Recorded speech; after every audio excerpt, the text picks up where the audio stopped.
All right. Welcome, everyone. My name is Laura Hernandez-Ehrisman, and I'm so glad to be with you today. And I look forward to share with you some of the things that I've learned as I've conducted oral histories in the past. I wanted to start off by just thanking our sponsors, the Westside Preservation Alliance and the Museo del Westside. Both of those are projects of the Esperanza Peace and Justice Center. It's been doing this kind of work of saving, preserving, sharing stories of our ancestors and our community for many years and in many different ways. So this is just another forum for that. Also, the Historic Westside Residents Association, I wanted to thank them for sponsoring this event as well. I'm going to say just a little bit about who I am, and then I'm going to kind of take the video off so you can see the slideshow in full, and so it doesn't the slides don't get cut off. But I am a professional historian and writer, and I have been conducting oral histories as part of my kind of broader historical projects. I specialize in the history of San Antonio and mainly on social and cultural history. And a lot of this, of course, involves histories of folks who are not, whose stories are not in the archives right now, and whose stories are not in the textbooks. And so one of the wonderful things about oral history is that these are ways to make those stories shared and more accessible with a broader public, and to show that these stories really matter. So I've conducted that work in my research. I've also taught classes in American history and Texas history, and I usually have my students do some kind of project that involves talking to their family members, kind of understanding their family's history, because they find that a really fulfilling part of the class, and it helps kind of connect their stories to these broader kind of national or regional stories. So that's just a little bit about my background. I am going to One of the things you will learn in this is that I am not the most technically adept person. I have learned much over the past year, but I still have occasional questions myself about some of these technical details. So I apologize for a little bit of that. This, I wanted to tell you, kind of start off to tell you, this is a photograph of me and my sister and my grandparents. And this is my grandmother in the front. I'm over on the side eating one of her chocolate chip cookies, which is one of my favorite things to do when we would visit them in eastern Nebraska every summer. I wanted to begin with this because I'm going to talk about my grandmother and the process of kind of learning her story as just an example that I'll use as we go through this. And this is one of my favorite pictures of me with my grandparents. So I said a little bit of this already, but I really do want to underscore the importance of collecting your family stories and your community stories. These are really vital records of how history is experienced in people's lives, how people remember important events, how people remember events that have not been, put in the history books yet. So these are really vital records, and we want to collect and share as many of these as we can. Oral history is a way of honoring unrecognized perspectives. It's also, of course, how we help to understand ourselves, where we came from, the struggles our ancestors experienced for us to be here. And I know as I have learned more about my family history, it really helps me appreciate and be grateful for who and where I am today. So I'm going to start with this reflection, and this is one of those moments. You'll notice I have one other moment where I'm just going to really ask. I'm going to ask you to pause, or I'm going to pause, and it's a real pause, and you'll see how long a minute is. I want you to think for yourselves about whose story do you want to hear. Maybe it's a person in your family, maybe a abuelo, maybe it's a tia, maybe you know even a maybe somebody in your community, a neighbor, somebody in your church. Who is a person who is living who you would want to hear their story? And think about why you want to hear their story, what kinds of things you particularly want to learn. So I'm going to pause and let you think about that just for a minute.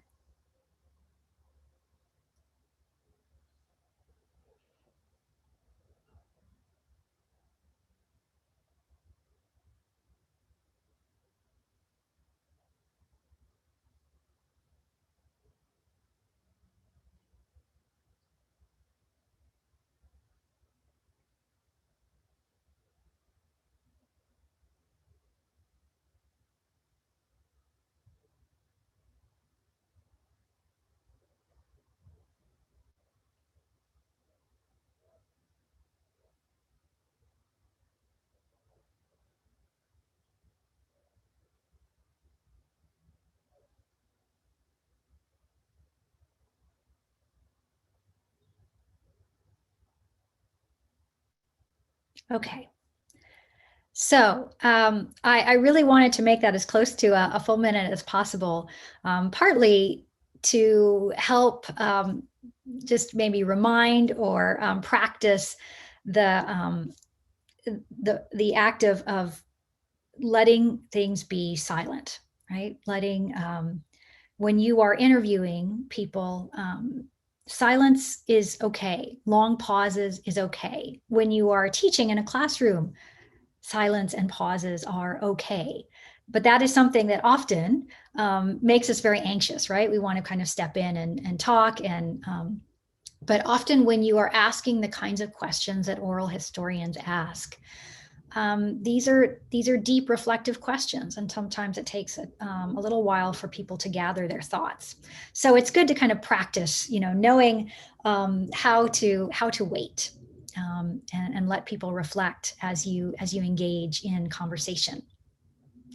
So I also imagine if you are attending this workshop that you probably already have somebody in mind, or you have several people in mind that you want to know more about their story. And you probably also thought a little bit about why. I'm going to share my example of my grandmother. The reason that I wanted to know more about her story, one is that she was my closest grandparent. She lived the longest. I saw her the most. I loved her dearly. She was a joyful, warm presence in my life. But I also was so curious about her life because it was so different from my own. She grew up in rural eastern Nebraska. She was a tenant farmer. She spoke German for the first years of her life, until she had to lose that when she started school. And so, there were so many aspects of her life that seemed very, very different from my own, and made me very curious about knowing more about how she experienced her life. And I am sure that you have family members who both you are drawn to, both because for what you share and for what is different about your lives. I'm going to start now to talk a little bit more about the process of preparation. And that in oral history, this is preparation often takes a lot longer than the actual, interview, or even the preservation afterward. There's a lot of reflective and preparation that goes into doing an oral history. And the first thing is informed consent. And at first, just the person you are interviewing, of course, has to say they are okay with being interviewed and is open to sharing their story. This may involve, several conversations. I know with my grandmother, it took her a long time before she really wanted to talk to us, because she was one of those folks who thought that her story wasn't really interesting, wasn't really valuable. Not a lot of people, when she was young, told her that her story was valuable, so later on it was hard to convince her of that. And so it sometimes it takes a little time, but it was definitely worthwhile. You also do want to get some kind of written documentation of this consent, and there are simple written forms that at the resources that I'll share at the very end, you can find some samples. If this is for a family history, you can keep those, you can write those up yourself and keep them fairly simple. If it's for a more formal project, then you'll need to talk to the archivist and the librarians that are and the people that are running that oral history project, because they'll probably have specific forms and guidelines for informed consent. But it's not just permission, it's also a kind of shared understanding of how this interview will be shared. Is this something that's only for your family, or is this something that you want to make more publicly accessible? And the person you're talking to really has to be okay with how that information is shared. The other part is research and creating a kind of topical outline. So that's going to be shaped by whatever the purpose of your project is. So if this is a life story, then there are the example I give is a kind of life story, but this might be more connected to a specific period of time or a specific place. Let your research be shaped by the purpose. Also, it's helpful to talk with other family members before you do the interview with the one person, just because they can help give you more context and background and kind of help you generate questions as well. So a little bit more about informed consent.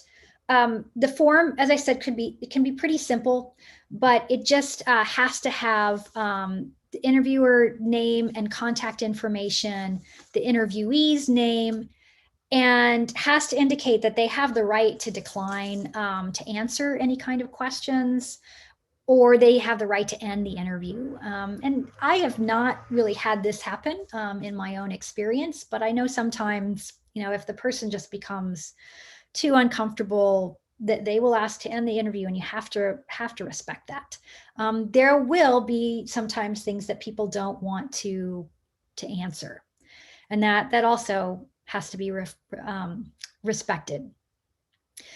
And the form should also include that information about how the interview is going to be recorded and shared, and should include signatures.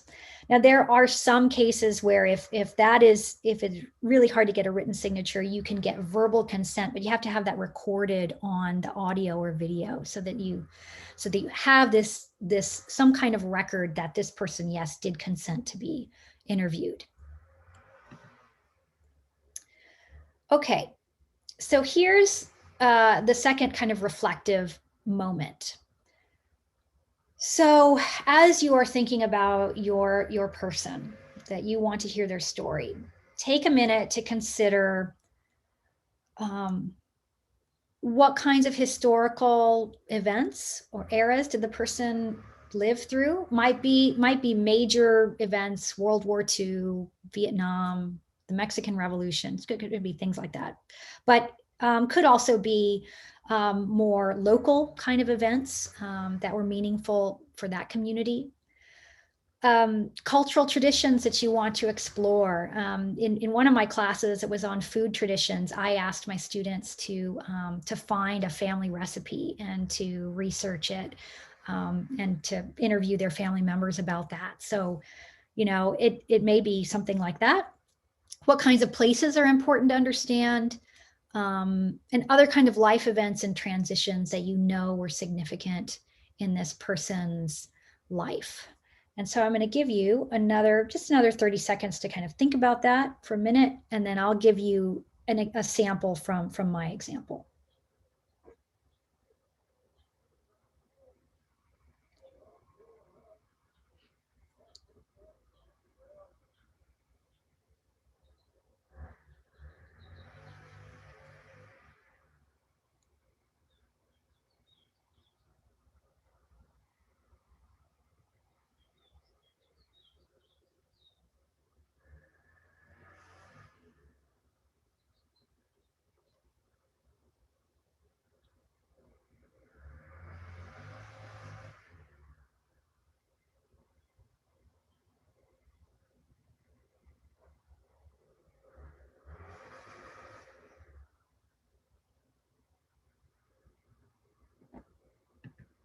Okay. So here's a sample outline that I created for my grandmother's life. Keep in mind that this topic outline is a place to start. You should be flexible and be willing to add categories as you learn more. So my sample outline includes, immigration to the U.S. What does she know about when her grandparents immigrated from Germany? Knowing more about that. Her early childhood in Beamer, Nebraska, when she spoke German with her parents. Growing up in the Mennonite church, that was a really, really big part of her life. And one of the parts that I was the most curious about because I did not grow up as a Mennonite.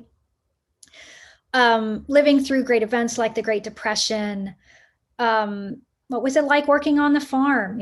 Being a tenant farmer, what was that experience like? And at the bottom, that note, challenging the church, there's a family story, and I know all of you have these kinds of sort of family legends and stories that you hear over and over again. One of the things that made me really interested about my grandmother's story was that I learned that in the late 1950s, Mennonites they were not allowed to own televisions.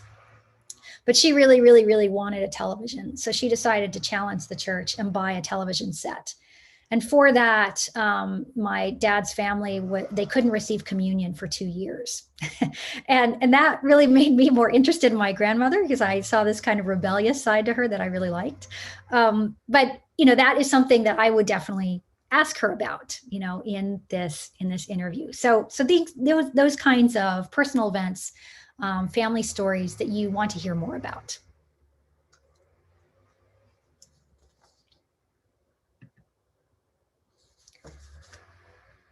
Okay. So other notes about preparing for the interview.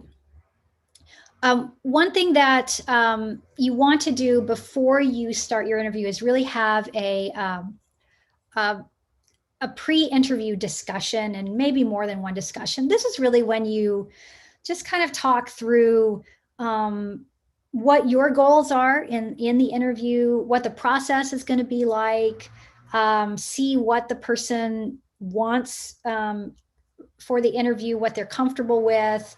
It might be a good time to kind of say, oh, I want to ask you about these kinds of things that might be more subjects that might be a little more difficult to talk about.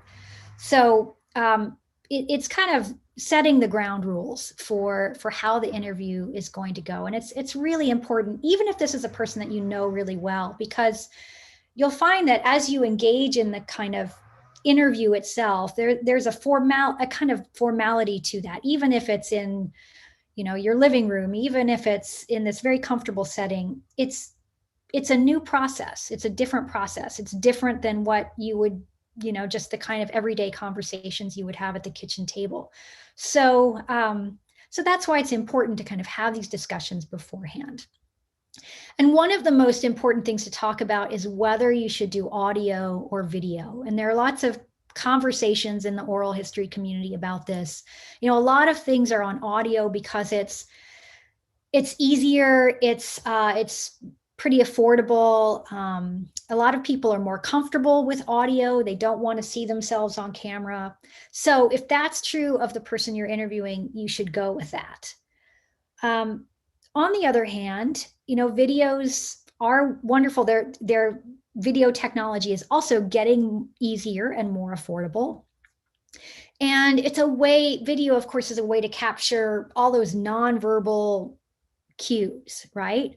You'll see, of course, right now you're listening to me on audio. You can hear the tone of my voice and all of those kinds of expressive qualities, but you can't see all the hand gestures. And I am a very big hand gesture person. So you can't see all of those things, right? And I know that, my family members, including my grandmother, had very distinct ways of non-verbally communicating, and so it was really nice ultimately to have a video where we could really kind of see that more fully. So if you can do a video, I do encourage you to do that, but it really, really has to be kind of guided by the person you are interviewing. You also might consider who should do the interview. It may be you, because you're invested in the project, you've got your particular goals. But sometimes it's better for somebody else if you think that the person would be more comfortable talking to another family member. Sometimes it's best to let somebody else do the interview. You can participate in the preparation and help shape it, but have somebody else do the interview. That again is kind of guided by the person that you have in mind. And also is who should be present during the interview. You'll see a lot of traditional oral history. It's one-on-one, but often people who are being interviewed, they may want their partner, or their spouse with them, or their sister, or somebody else maybe to help jog their memory, things like that. So ask the person you're interviewing if they want to, do it one-on-one, or if they want somebody else present, and that should kind of help inform your decision on that. And also the where and when. It's usually in people's homes and living rooms, or if there's another space where the person is the most comfortable, that's usually the best place to have it.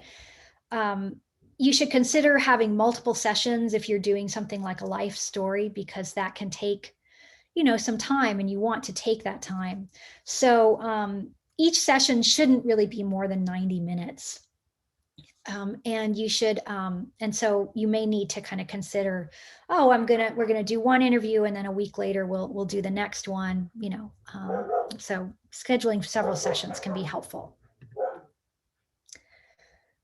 Okay, equipment. So keep in mind, I am not a sound engineer or videographer, so my understanding of this technology is very rudimentary, but fortunately, there are wondrous things that one can do with your cell phone these days. And you can conduct great oral histories using only your cell phone. One of the things that you do want, though, is a tripod. I have an image there of one that goes for about $30. That's a tabletop one. If you get a bigger one, a more full-length one, it can be a little bit more expensive. But it's really helpful because you don't want somebody to have to hold that phone the whole time. If there's another way you can kind of prop it up on something to steady it, then you don't need the tripod. But something where you don't have to hold on to the phone while you're doing the interview. Also important to put your phone in airplane mode so it doesn't get cut off by a phone call or by a text. And making sure that you have enough battery, or that it's plugged in, so that you don't run out of battery. Now, a lot of oral historians do use external microphones. The most common is the use of a mic that goes on your lapel, because you get the best sound that way.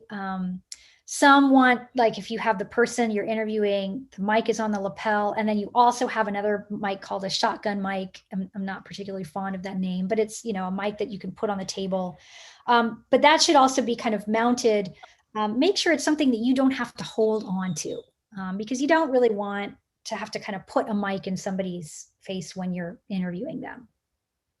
I would say the most important thing to keep in mind about equipment is to practice using it, to get comfortable with whatever form you have.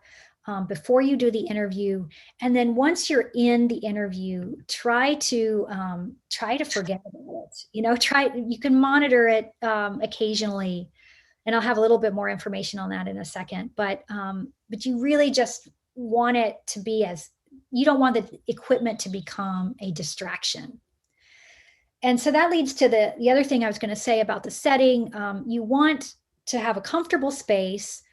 You want to reduce distractions as much as possible. And yes, that can be challenging. Even now I notice, my neighbor is mowing his lawn. My dog sometimes barks in the background. I tried to reduce those distractions as much as possible, but sometimes they happen. But, close doors, make sure it's a time that the person is the most kind of alert. And also think about, proximity. How close do you want to be to the person? You could be sitting across from them on a chair. That's usually pretty comfortable. That's going to be really determined by your relationship to that person.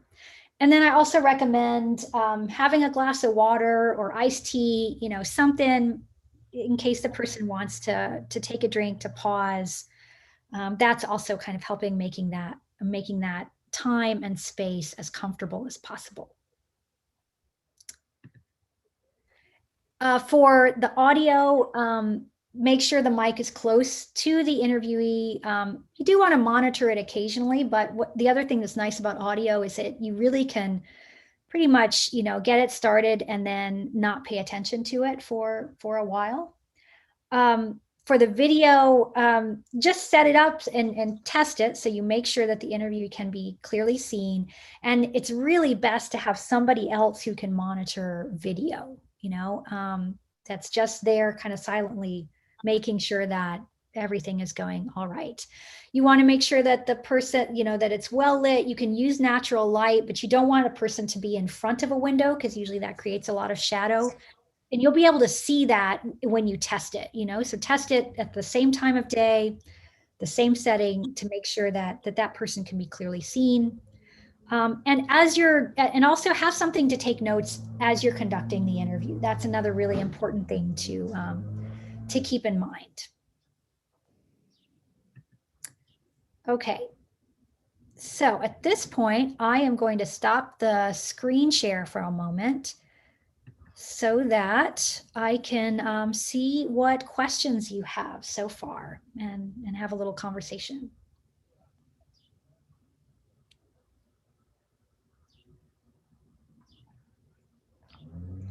So if you're in our Zoom room, if you feel free to unmute and ask your question, or if I'll give a minute to see if anybody wants to do that. And if nobody does, then Natalie, I'll ask you to kind of read some questions that may be coming up in the chat or other forms.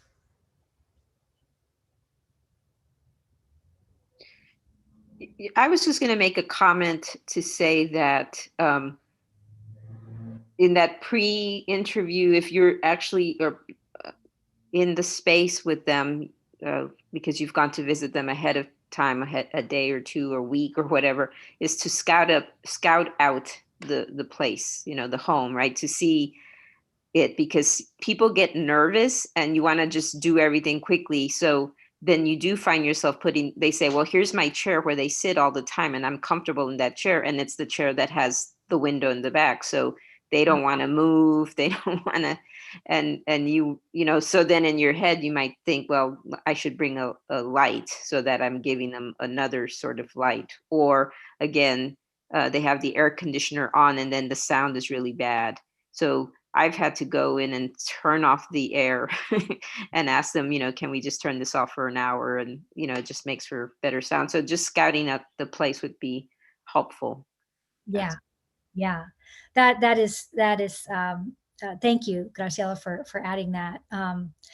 And the other thing I would add is that it may also be kind of shaped by the purpose of the interview. So if this really is more for kind of family, more private kind of purposes, if really that's the only, if the only way you're going to get the person to talk is if they're in their comfortable chair with the with the window and back, and that's, then just go with it. You want to have the conversation. But if it's for a more public, where you really need, better sound, or you're gonna then you do want to, have a conversation about, oh, well, we want to, and explain, if if you're going to turn the air conditioning off, like explain, oh, it's just so that we want to hear you, we want to hear what you have to say. And so just kind of communicating why you're kind of asking them to make these changes is important too. We do have a comment in the chat from Isabel Castro. Any recommendations for interviewing someone with dementia? I feel like I'm in a race against time to capture as much as I can from my grandmother. Mm-hmm. Thank you, Isabel. That is a important question to address, because that happens a lot with our older relatives, especially. I would say a lot of these things still apply, but of course,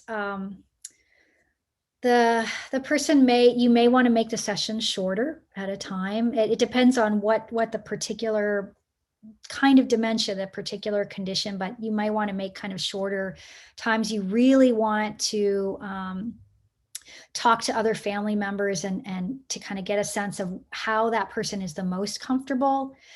And also, if the person kind of goes in one direction, you want to go another, just kind of let them tell the story that they want to tell. And then if there's a pause, then you can try to kind of say, oh, I wanted to know a little bit more about this. You can kind of try to help redirect them back to another topic that you want to hear about, but don't try to interrupt. Really, even as one is kind of experiencing those things, we really want to kind of value how people are sharing their story, and make them feel kind of empowered and important in the process of sharing their story. So just let people share their story as they're going to share it, even if it's maybe a little more disjointed than we want, and try to kind of, again, kind of break it into, I really recommend for those kinds of things to think about how long. Maybe it's only 20-30 minutes at a time, because those things can be really stressful, and you want to kind of reduce the stresses as much as you can. Sure. Thank you, Laura and Isabel. We have one more question from Facebook.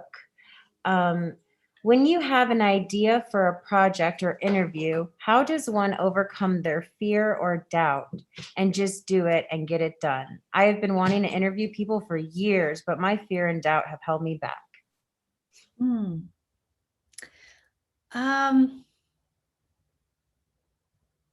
Well, if you're talking about the kind of your own fear and doubt, like, can I do this? Like that's one thing that we all kind of have to overcome. I know it was a lot more difficult for me to talk to my own family than to talk to somebody I don't know, because I'm kind of invested in a different way. And so I had to really think about how much I can kind of take the tools from my trade to my family, and how much I'm going to have to kind of let go of those things. I think that if you think of yourself as not as the authority, but as a facilitator, right? You're just creating a space. And making that space as welcoming as possible. And you're not in charge in a lot of ways. I don't know if that it's helpful or not. For me, it's helpful to know that, oh, it's not all kind of this is something that I am kind of creating this space. I hope to get these kinds of stories. I'm going to learn something no matter what. And I'm just here to ask questions and really spend most of the time listening.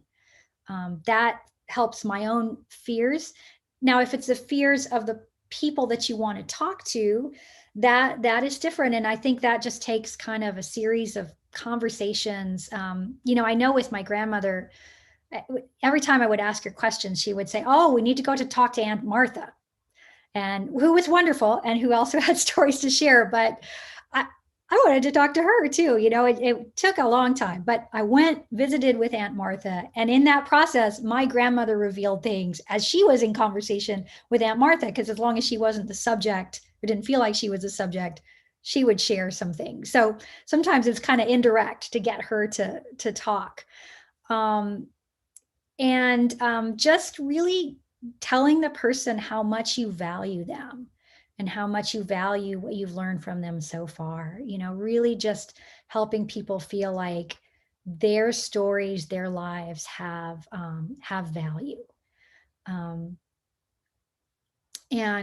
So it may take several conversations. It may take some time, but yeah, it's important to try to start that as soon as possible, because I know I have lost family members who I wish I had done an oral history of my mother. My mother passed away 11 years ago. I wish I had done that, so there are losses that I recognize because I didn't act fast enough. So try to get started and just take it kind of one step at a time. And can I interview? I know you probably have to go back to your presentation, but just to go back to Isabel's question, we've also seen through our project that, for women, it's hard. They don't feel like they have authority or anybody's interested in their story. So having them, like if you have photos, maybe especially with dementia, it's like, can you talk about this photo? And it moves them maybe from what the story is that they've told over and over, but they get to a different part. And it goes back to Laura, you're, talking about historical moments, and or say, what was it like to live during the Depression, or whatever, just something to move them to different subjects rather than if they're repeating the same one. Yeah. Graciela, you're actually anticipating something I'm going to talk about when we talk about what to kind of do during the interview to help encourage people to talk. Are there any other questions right now, Natalie? Anything that's coming up in the chat? No, not really. Go ahead. No, go ahead, please. Do we still have a moment? I just would like to make a comment. Is Sure. it right? Okay. Well, you made me think about many things. I'd really like to thank you. I'm from Brazil, and I got really interested in the theme. So, and it made me think about my mom's grandparents. The title, Recuerdos y Memorias, it's made me think about that forgetting. It's important to forget to remember, or remember to forget, and embrace the stories to construct our identities. And it made me also think about Autostoria by Glorence Aldua. Yeah, those forces from the past. Yeah, those ancestors. And make me think about my religion as well, because I go to Candomblé. I don't know if you've ever heard about it. It's Candomblé or Umbanda. And I think that my mom's grandparents, they also were religious. I mean, they attend this religion I've just said. And how silent can speak. And when you mentioned about the silence, that it is meaningful. Yes, the silence, when you talk about the silence, which it's important to have some silence and time so that the person can process what one is thinking wants to say. And I'm also thinking about the marginalized people, because Candomblé is like 70% oral. So we didn't have like a Bible. We have books, of course, but when we want to learn, we have to go to the temple. We have to be around them to get those oral stories for us to learn. So I'm just really happy to listen to what you have to say. Thank you very much. if you'd like to say something about what I've said. Thank you. Well, I don't know what to add to that. It's wonderful. I'm so glad that this is bringing up these. I mean, it sounds like your family has these wonderful histories and traditions, religious traditions to learn more about. I think it's really interesting, those kinds of things that are all oral, right? You have and that idea that you have to kind of be in that space. It's a wonderful gift, but also, I guess as a historian, I think, oh, but it's so fleeting, and how do we kind of find a way to at least translate part of that into these other forms so that we can kind of preserve those stories in other forms later, and it's not the same, but I think it's just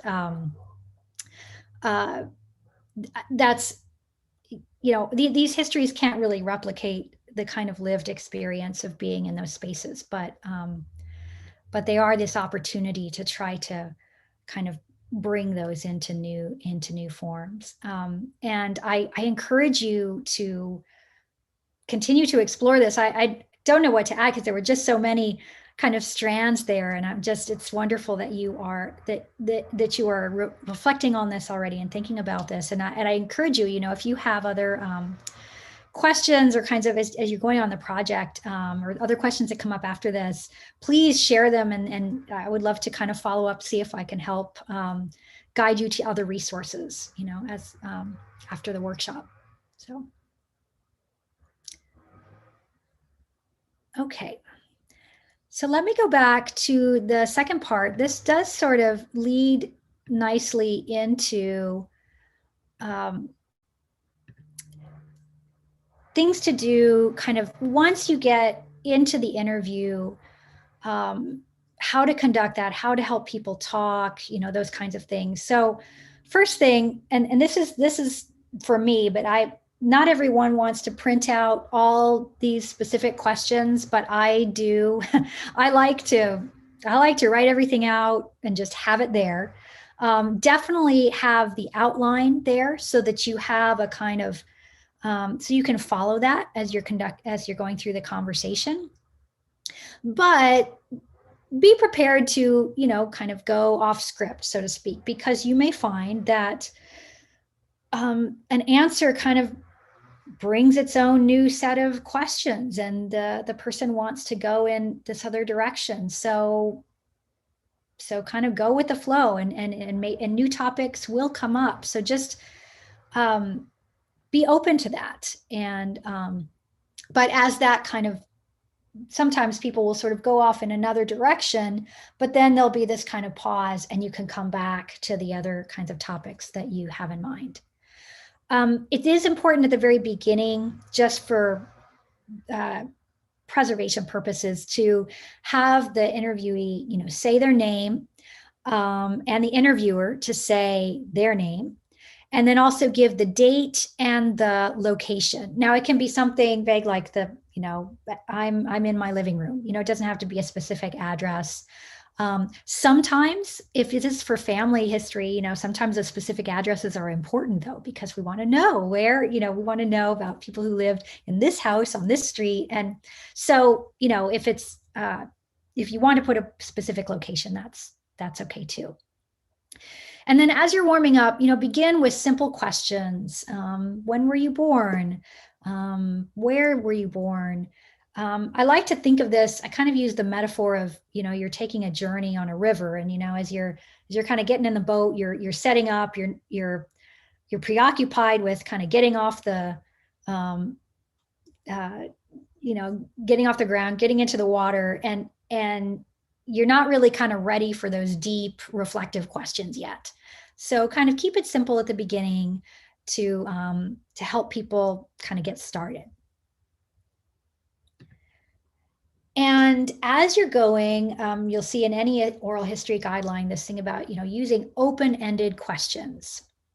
And what that means are, questions that you can't simply answer with a yes or a no. Now, sometimes if it is, if there are occasions when you want a kind of clarity where you'd say yes or no on something, but generally it's, you want to start off with, tell me about, what are the earliest memories of your childhood? So that's very open and invites them to kind of think about specific stories in their own mind. Also, sensory-based questions, and this kind of gets to Graciella's point about, often mementos. We talk about photographs and the kind of mementos of our lives as they're kind of keepers of memory, and when we look at them, a lot of those memories come back. So as you're talking, it's really helpful if the person has a scrapbook, go through the pictures in the scrapbook and say, oh, look at Tia Anita. Can you tell me more about, what was happening in this picture? Or the story may just come from the person seeing the picture themselves. I shared as example. So this image here is the farmhouse where my grandparents lived. By the time I was alive, it had already been demolished. But, from a photograph, my cousin actually made this sketch. She's a wonderful artist. So she made this sketch of the farmhouse, and my father has a copy. Every other, child in the family has a copy of this. And so I would kind of bring this because it's this visual reminder, right, of living in this farmhouse. And even when I talk about this with my father, he talks about, remembering going out, laying on the grass, watching the stars, and just looking at the image itself helps bring up those stories. So any kind of mementos that you have can be really, really wonderful tools for unlocking, people's stories from their minds, and helping them share those with us. It's also important just to, and this is part of the kind of, you don't have to kind of stick to the script thing. You're going to start off with this kind of big question, and then the person's going to tell a story, and that's probably going to, you want to follow that up. Oh, tell me more about, tell me more about that, those nights where you would lay out on the grass and watch the stars, or tell me more about something. And then after they talk that, then there's maybe reflective questions. What do you remember most about living at the farmhouse? So just kind of follow their lead and kind of think about what kinds of questions are going to help them get more deeply into a story and give more details. And this is part of, that what we call listening intentionally. It's really, really being present with that person during the interview. Really looking at them in the eye as much as you can. Now, I know you're going to be taking notes. You're going to be occasionally monitoring the audio. You definitely want somebody else to do the video, because you do not want to be focused more on that than on the person. You really want to be as focused on the person as possible. I saw this one oral history interview, and I won't share the source, but it was sort of painful to me because it was this very important person, but the person who was interviewing was far too preoccupied with her looking into the camera, and kept kind of interrupting the person. And it was sort of like, oh, you're losing the story there. That's not the important part. The important part is really being present. And so that's why it's important also, if a person is talking, don't interrupt them, kind of wait for a pause, even if it's a quick pause. And sometimes I know some people can be talkers, which is wonderful, but also they will go on and on and on. But if there's just this little kind of wait for those little moments when you can continue, because you really want them to be able to kind of flow. It's like once you're on the river, right? They're going on the river, they're on the journey. You're just kind of following along, and sometimes helping to keep them, keep them in the middle of the river. We talked about being comfortable with silences and pauses, because sometimes we need those. I certainly need those. to gather my thoughts.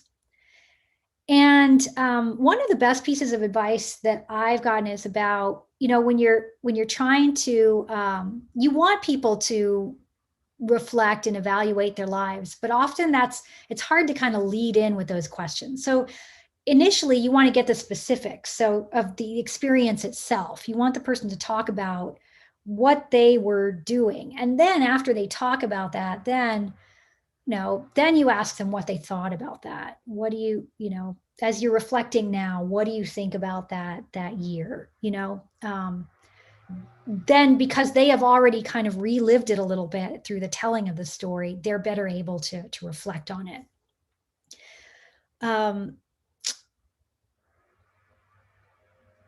Okay. So the other thing that comes up and is that you may learn unexpected and sometimes troubling things. Be open to that, be aware that is going to come up. We often want to kind of paint our families in the rosiest light, right? Especially because we see them as connecting to our own sense of selves. But there are difficult truths that we often have to encounter in these stories. And so you may hear disturbing experiences. You may have, the person may get sad, may cry a little, if you get the sense that the person is getting kind of emotionally overwhelmed, it's okay to pause, and you could say, like, would you like to take a break, so that they can maybe go collect themselves, maybe have a box of tissues. I should have put that in the thing. Have a box of tissues, in case people do get upset, and let them have their moment to kind of recollect themselves if they get upset. You can try to be a little more prepared by, asking, say, oh, when we do this interview, I want to, I'd like to talk about this. Is this okay with you? Get a sense of what they are willing to kind of talk about. And then if they say, no, I really don't want to talk about that, then you have to respect that. And then of course it won't come up. But try to kind of gauge and prepare them that, oh, I want to talk about some of these difficult things, and see how they feel about it before the interview itself. That said, sometimes it is helpful to, I would not say challenge, but sometimes kind of encourage. You don't have to just, if the person is saying something and there's more to the story, you can find these kind of subtle ways to see if they are open to kind of thinking about other things that they're not saying. So you might say, well, I've heard other stories about this that say this, and but don't make it that like, oh no, that's not right. You don't want to correct them. You don't want to kind of challenge them directly. You want to let them tell the story in the way that they remember it and the way that they want to tell it. But you can try to kind of find these openings to see if you can get them to,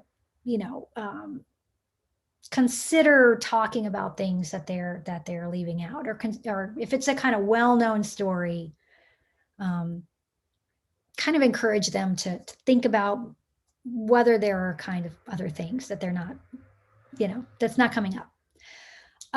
If you do hear something that is kind of secret that you didn't know before, or that other people in the family didn't know before, you definitely want to discuss that with the person afterwards. And if it's something about your family, you may want to consider who you like. This could be kind of troubling for you, right? So you need to think about how to kind of take care of yourself in this, and afterwards think about, is there somebody outside this group that I can confidentially kind of share, or share my feelings about this and process this with somebody else. You definitely want to process it with the person. How do they feel about sharing that secret? Check in with them and see how they're feeling after that secret is revealed. Now, there are occasions when people, something will come out in an interview and the person doesn't want that to be part of the record. And you will have to kind of extract that. You have to honor that too, that it's like, oh no, I don't want to share that piece. So we need to take that out. And you have to be kind of willing to do that if that's what the person really wants, because it's really their story ultimately. Okay, so now I want to just share these 3 kind of styles of oral history. And this one, most of what I've talked about is what we would consider more, more traditional. And it's a guided monologue. The focus is on the person being interviewed. It's one person being interviewed. There's a focus on heritage, on folklore, connection to big historical events, and here I gave this image of another memento that's from my grandmother's family. This is a wedding certificate that her grandfather actually wrote. It was a form of calligraphy that was kind of common in the Mennonite church, and her grandfather gave this to all of his grandchildren when they got married. And it's this just this lovely thing, and that's a particular folkloric tradition that I wanted to hear more about. So what I was doing in many ways kind of conformed to those traditional notions of oral histories. There's also, of course, a ton about, if you're talking to somebody in your family, you don't want to say like, what special foodways traditions do you have? That's for somebody outside your family. But you could say, Grandma, who taught you how to make that fried chicken recipe that I love so much? Or who taught you, how did you learn how do you bake those chocolate chip cookies, so talking about family recipes, you'll have these wonderful stories that can often come out from that. There are a couple of other kinds of styles of oral history that I've heard more often, and one I'm calling the StoryCorps style because and I love StoryCorps. It makes me teary-eyed every Friday morning when it comes out on the radio. It is this wonderful new kind of forum, but in some ways it kind of departs a little from the traditional model in that it's focused more on a relationship between partners in a conversation. So it's more about, some of the questions are, what are your earliest memories? But then it's like, what's your favorite memory of me? How talking more about that relationship.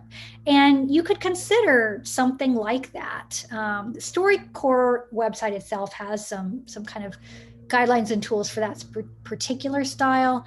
But you can do that outside of StoryCorps as well. If you really want it to be more of a kind of one-on-one conversation and about the relationship between these two people, you could consider that as another kind of style. And then the last one, which I find really, really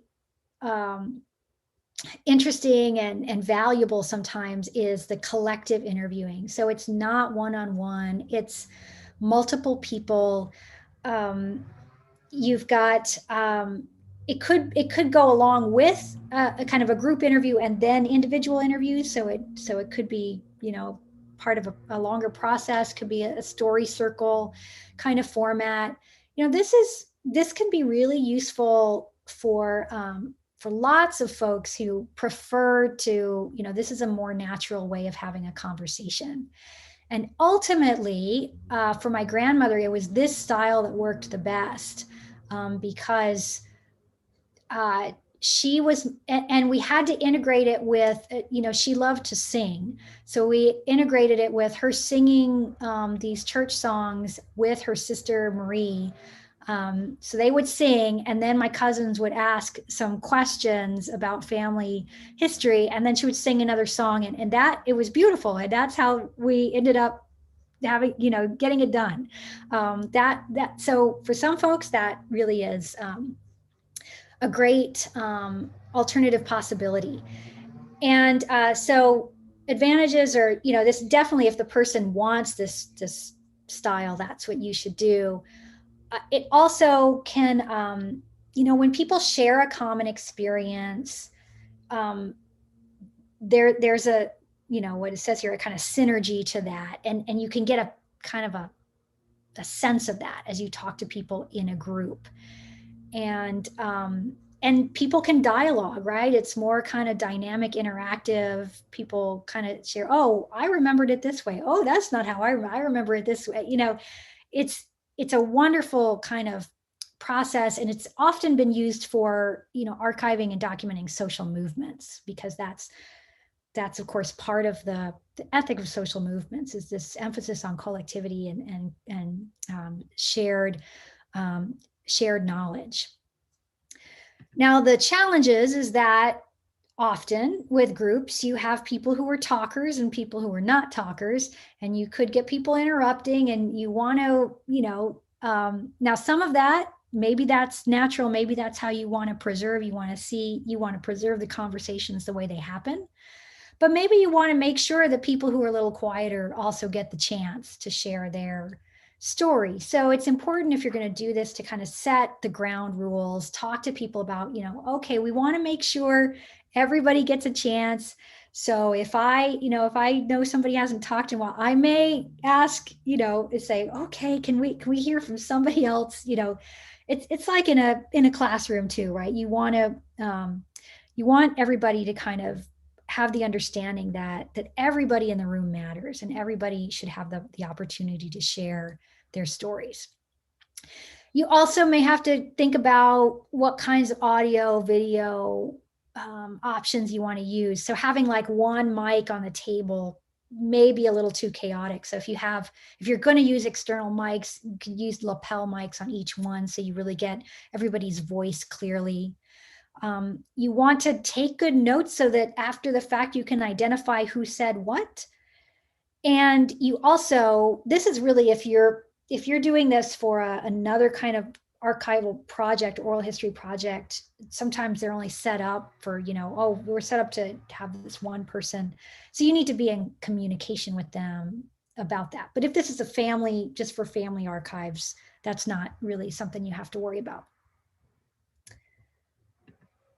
Okay, so the last set of things I'm going to talk about are preservation and, you know, planned obsolescence. All forms of technology will change. Prepare for that.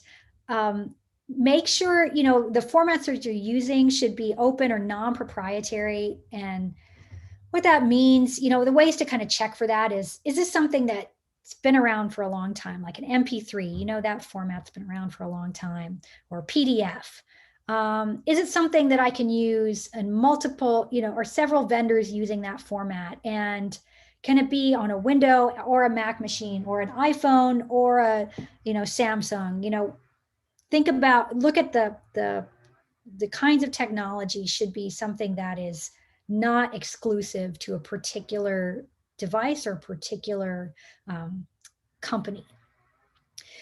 The other thing to keep in mind is you want to transfer the original recording to make multiple copies, multiple forms, store them in different physical locations as soon as possible after the interview is completed. You want to just try to get as many copies in as many places, just to make sure it doesn't get lost.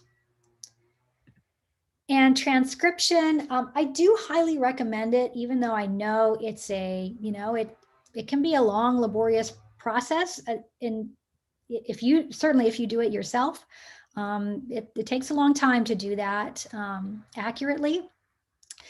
It also, though, is good. You want to at least review the transcription. Anybody who was at the interview, you know, you want to look at that, because you know what happened, right? So you can kind of find any kind of inaccuracies or a word that seems to be off. You can say, oh no, I know that this person, double check in the recording, say, oh no, this person was saying this.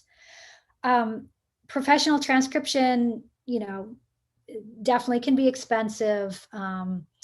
But if it's something that you can, you know, sometimes it could be as much as, I think the best, I guess the source that I found helpful is it's a source that's called Scribby. So part of it's kind of automated, but there's a person that actually goes through it. It's about 80 cents a minute, so it's not cheap. But that's like if you want to get the best. If you want to get something that's, you know, that's more affordable, Scribby has like a 10 cents a minute option. It's limited, but it might help kind of give you a start. So often, I don't always have the funds to get a professional transcription of things. So I use the kind of the Scribby kind of the simple one, and then I look through it and then I just correct it. But it gives me a kind of a place to start. So, but there are more and more kind of options that are becoming available. It's becoming an easier thing to do. So at some point, if you can in some form, it's helpful to have a transcription available. And finally, I just wanted to share with you some websites, resources. I wanted to share, our sponsoring organization, Esperanza Peace and Justice Center, their two projects, the Museo Westside. You can see the website for that. We have the Women in Activism, just a little plug for the Women in Activism exhibit, where we're, if you know somebody, a woman who was born and raised on the West Side, that was, is engaged in the community and was an activist in the community, and you want to share that story and make it part of this ongoing exhibit, that's one of the projects we have, and I encourage you to be in touch for that. The Westside Preservation Alliance, there's also a little more information about that on the Esperanza website. The Facebook page for the Historic Westside Residents Associations there as well. And then the Oral History Association, that's just, that's kind of a general resources for best practices. There are lots of things about, sample consent forms. They link to a lot of other oral history websites. So it's just a vast kind of collection of resources there. So I do encourage you to look at that for further guidelines on lots of the kind of elements of this that have come up in this workshop. StoryCorps also has a website. They do have a thing where if you do a 40-minute audio, you can actually put it in their archives. So it's another tool, and they have some lots of kind of questions, kind of databases of questions that you can use. And then the collective one the collective interview that I talked about comes from this Groundswell Oral History for Social Change. And that's a very interesting forum that I also encourage you to just look at for more about that. All right, so I'm going to stop share again and open it up again for questions, comments, conversation that you'd like to have in these last 15 minutes or so.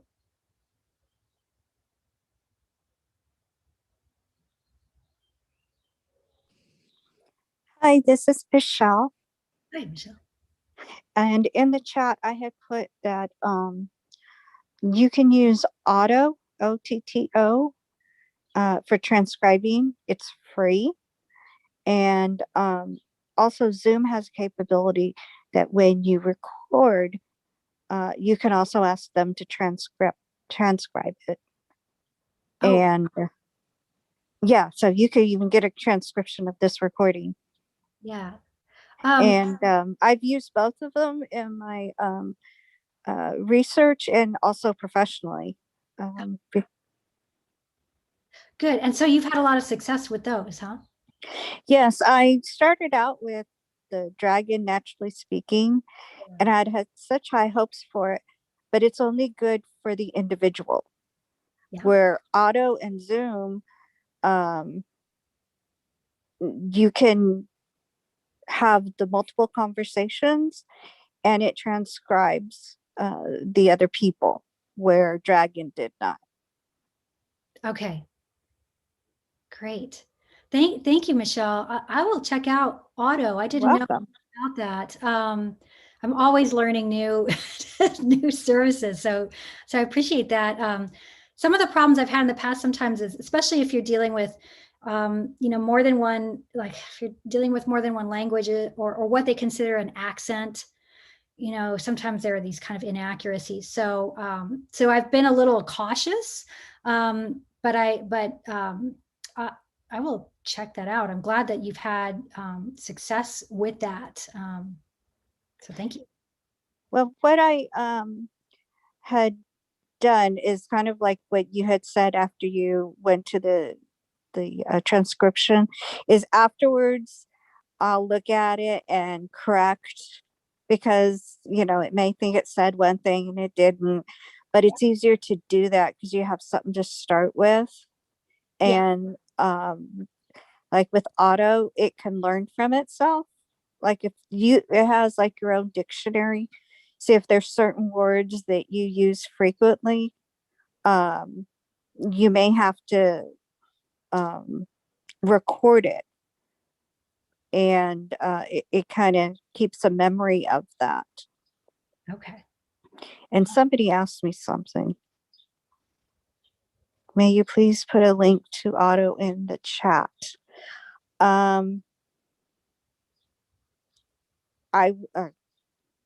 I'm not sure how I would do that, but it is an app.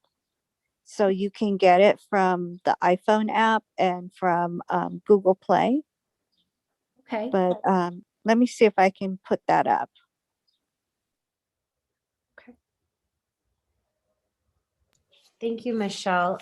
Laura, someone on the Facebook chat wanted to see your last slide again with all of the links. And I know this workshop is recorded and will be on our Facebook, YouTube, and Twitter afterwards. So you can always rewind it and watch it then. But if you wanted to put it up on the screen now. Yeah, let me do that. Okay. And I will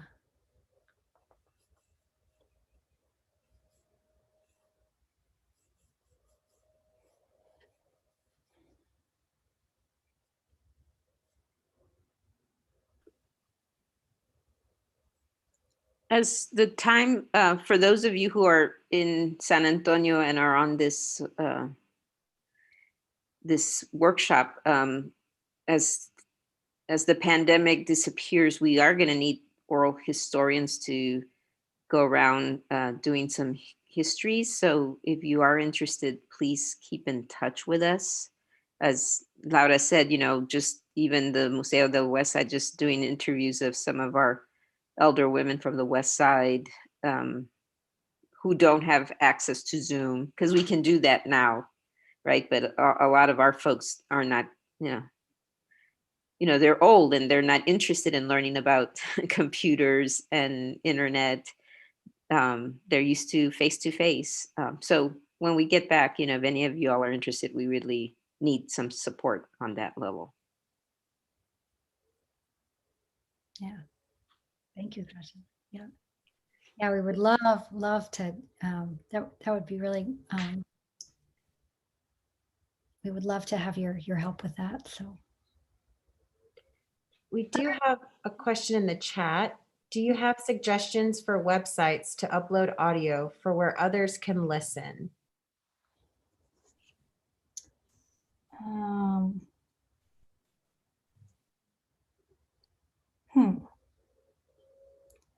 Well, that's going to be one of those questions that I do not have an answer for immediately. I don't know if anybody else has one. I will definitely follow up and respond I can respond in the social media streams. I will look up and see, but does anybody else know about this?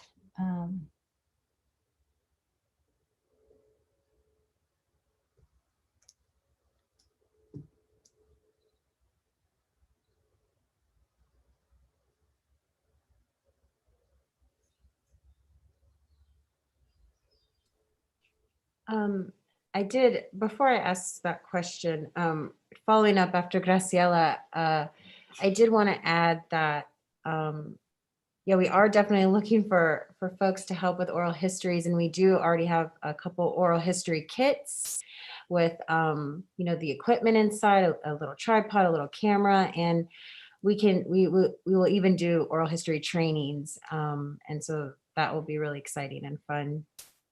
Just FYI. Yeah, thank you, Natalie, for. Well, actually, those kits, like if you don't have a video camera, it does take time to learn how to use them and be comfortable with it. So like, how do you interview yourself? How do you interview your sister or brother, just to exercise, to practice it.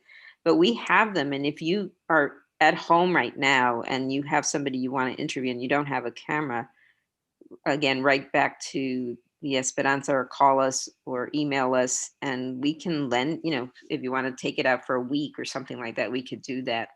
I think we would love to see if we could share some of those histories with us as well, because we're trying to collect the histories of San Antonio, in particular the Westside, but, activists, people, things like that. So thank you, Natalie, for remembering that.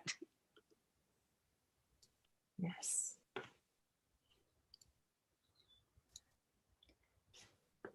Other questions?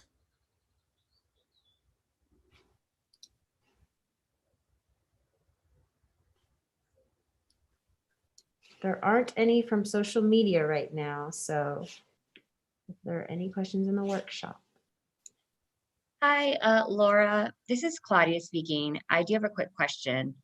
So the institution I'm currently working at, we're planning on doing an oral history collection in a public area, public space.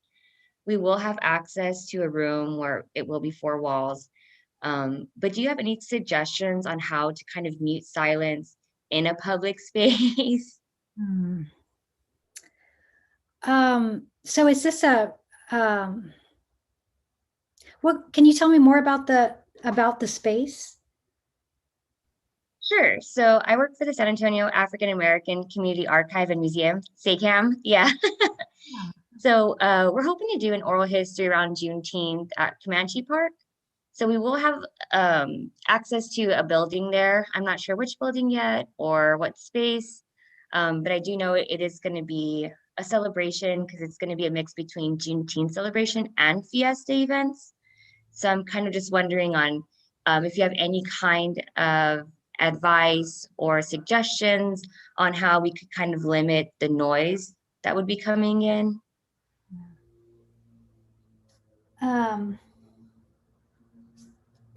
I know that doesn't give you a lot of information, but I don't know yet what we're going to have, or because my thought was it was going to be outside, but then we were told that we would have access to a building, some quiet space. But I am kind of wondering, since it is a dual program, how much noise, how much traffic is going to be coming in and out? Will the doors be opening? Will there be a draft? Right. Things of that nature. Yeah. Yeah, I mean, as much as you can make it so that if it is an indoor space, if it's, yeah, as much as you can minimize, like if you even have somebody kind of outside to make sure that people, like, the doors don't open, right? So you could have somebody kind of monitor how to keep that space kind of semi, closed off if it's a room. In terms of like outside noise that might come from, outside of windows, that's of course harder to control, especially in a park.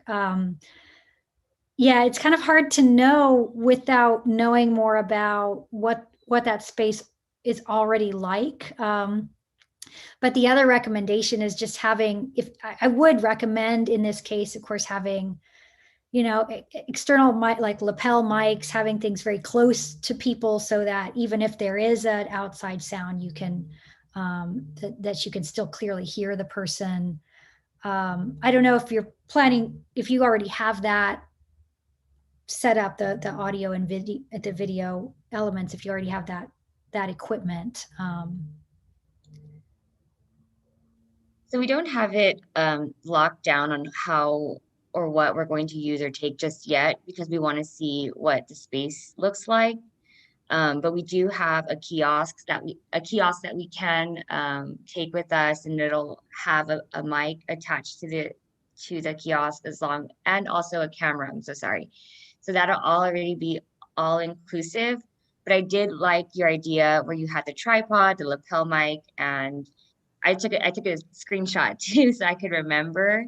Maybe search Amazon for those types of backup plans. Yeah, I guess I'm gonna have to keep your email close by so I can have when I have a better idea, I Yeah. can ask you some more questions. Yeah, let me put my email here in case I didn't. I'm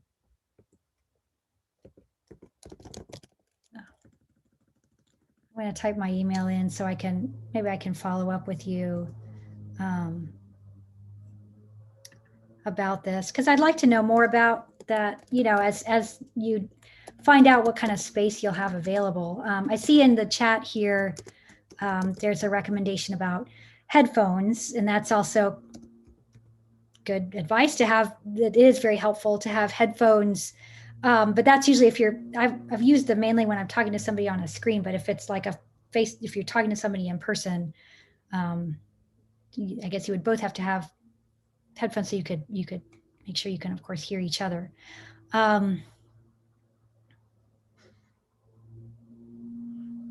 I wish I had more helpful right now, but I'm going to look more into that. As I said, it's not my area of strength. I will admit it's not. The equipment area is what I consult with lots of other people about. So it's my area of learning. But well, I was just saying in my comment on the site is, even if it's not it's just having an earphone or something like that, just on one side or whatever, so you know that you're taping the sound. Because I've reviewed stuff in the later on, a week, 2 weeks, or whatever, and there's no sound because people forgot to just turn a switch on or something like that, or there was a buzz, and then it just destroys that as well. So one doesn't have to keep them on all the time, but it would be good just intermittently to listen in. Yeah. And of course, just keeping in mind, of course, practicing and that, making sure, maybe going to the park at that time, obviously there will be other things going on. So it'll be a particularly busy time when you're doing that, but. I have a question, Edna Salas. Hi, Edna. We did a recording of my dad 10 years ago. It was just an audio recording.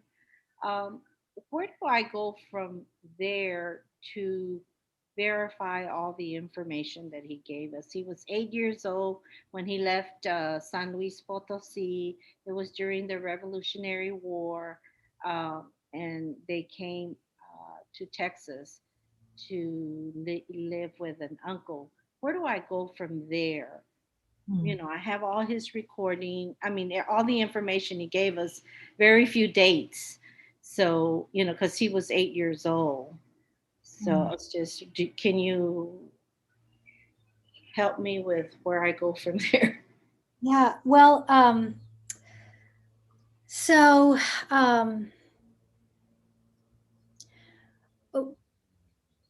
you'd want to find, well, actually, the first thing that came to mind was, our the other co-curator of the Museo, Donna Guerra, is the next workshop is on genealogy, and particularly working with sources from Mexico, so those records. So she may have some specific guidelines for records that come from Mexico and finding out more about that. So that would be one thing that should be really helpful for that. And then the other thing is any kind of, you want to have a little bit more of that, just that kind of broader context about San Luis Potosi, about that region. So kind of looking at a regional history of that place would be helpful. Any other, if you can, other regional histories of other places that may have come up in that could also be part of that context. You could find a little bit more their context about, of course, the Mexican Revolution, and about kind of the general kind of reasons when people migrated. So there are those kind of general histories of the migration in the Mexican Revolution that you can consult. I don't have the names right offhand, but that's another one that I can kind of follow up and see if if I can find some specific sources about those places and those events that were coming up just right now. That's the other thing is if as you're going through the recording, kind of see what are the places that come up in his conversation. What are the events? Okay, so that gives you a place to kind of look for just a little more context. Okay. Thank you so much. And when is that genealogy workshop coming up? Do you know? I think it's also May 10th. We've been doing these on the second Saturday of the month. So It's going to be May 8th. That's the second. Sorry, thank you. May 8th. At 11 a.m. And it'll just be live on our Facebook, YouTube, and Twitter. So we won't have this interactive Zoom component, but you'll still be able to post all your questions on Facebook, YouTube, and Twitter, and we'll answer them. Okay, great. Thank you so much.